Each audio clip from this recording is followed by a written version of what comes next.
Well, I can honestly say the main motivation behind our decision to move to New Zealand was really to try and secure a safe environment for the kids to grow up in. That was, for me, the absolute most important thing. I needed them to grow up on, I needed them to be on even keel, where they had equal opportunities. For me, that was important. And also quality of life. Quality of life for us was a huge thing. I mean, growing up in South Africa, there's lots to do, but a lot of it is surrounding a lot of material things in life, and I really just wanted to get back to the basics with the kids. So that really was the fundamentals, was safety and quality of life for us. Second was education. I think for many people that have, they've done their research, you'd know New Zealand has one of the best education systems in the world. And what I really liked about that was the fact that not only do they focus on the academic side of things, but they also focus on your more practical style of learning. So holistic learning, where kids are learning through experience, and they make they really make the experience fun. So for us, that was a big deal. And then of course you've got healthcare, which is, as a family, was important. And then of course employment opportunities was something that we had considered as well.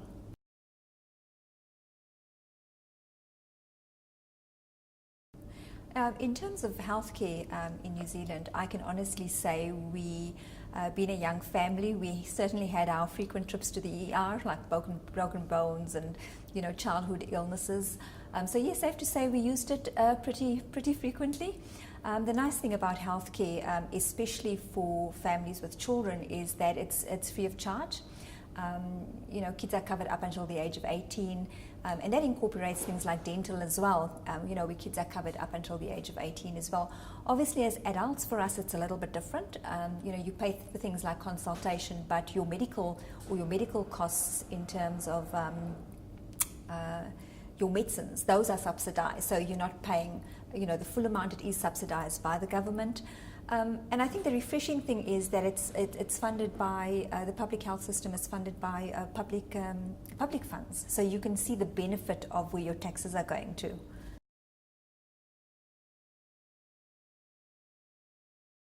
When it comes to housing, I think it may appear to be very expensive, but you have to remember that you're going to be earning dollars. You're going to be paying far less tax than what you would if you lived in South Africa. Not only that, you're not going to have those very same overheads. So in other words, given the fact that you have free medical, you're not going to have medical aid costs. You're not going to have those private school fee costs. And you're certainly not going to have the security cost that comes with having house monitoring and things like that. So I honestly feel that the savings will far cover the increase in what you feel to be an increase in housing costs, and you comfortably are able to pay that. Just to share with you, when we arrived in New Zealand, it took us a year, and by no means did we have ultra fancy jobs. My husband comes from an IT background, I come from a banking background, and we were able to purchase our very first home within that first year of arriving. Obviously after having, checked out the areas and made sure that it's where we want to buy. So at the end of the day, it took us a year, and then within 4 years we obtained our first investment property. So I would honestly say, don't be put off by people that have negative things to say. If you work well with your money and you have a goal in mind, there's no reason why you shouldn't own your own home in New Zealand.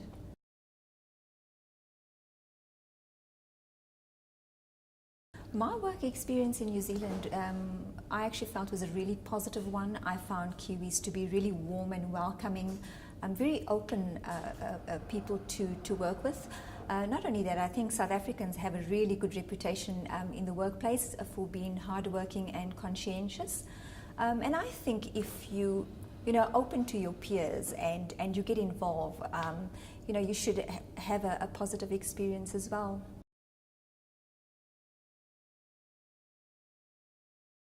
Well, at the time of us moving to New Zealand, our kids were really little. They were mere toddlers. So my son was 2 and my daughter was 1, and they pretty much went straight into the early childhood education system. I feel they adapted really well, but that I think too was partly credit to the kindergarten community that we belong to. So they're very big on getting parents involved with lessons, especially in the form of parent help. And that is something that I would do on a weekly basis, was going in and sort of acting as parent help. And it's at that point when I realized, or when I was able to see the groundwork being laid for the children's learning and development. And at that point I knew that they would be perfectly fine. Well, that was my experience because, as I mentioned, my kids were little. However, if you're at a stage where you're considering going over and your kids are older, sort of primary to high school, then I would strongly advise you, in order to assist them to settle a lot quicker, would be to get them involved in activities or extracurricular activities. So if they've got a love of sports, if they love doing things in the community, if they like going to church, youth groups, these are all things that you should be able to guide your children towards. And I think that is certainly what helps older children settle a lot more, because they'll be, meeting people and peers with like, kids with like minds. And that certainly makes a huge difference for kids that's much older.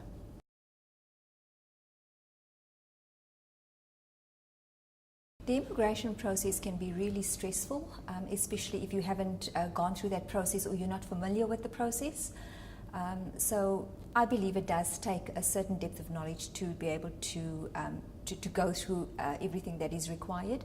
So my advice to families looking at going over is, if it's something that you've decided you want for you and your family, then act soon, because situations change, laws get reviewed, and the last thing you want is for that window of opportunity to close. And I think at the end of the day, it's really important, it's not a gamble you want to take. So my advice would be to really just enlist the services of an immigration consultant, because that way you know that you're going to ensure a smooth and successful immigration route.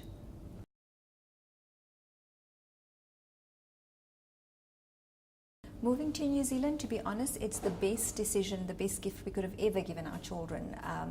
There's not one day that goes by that we feel regret.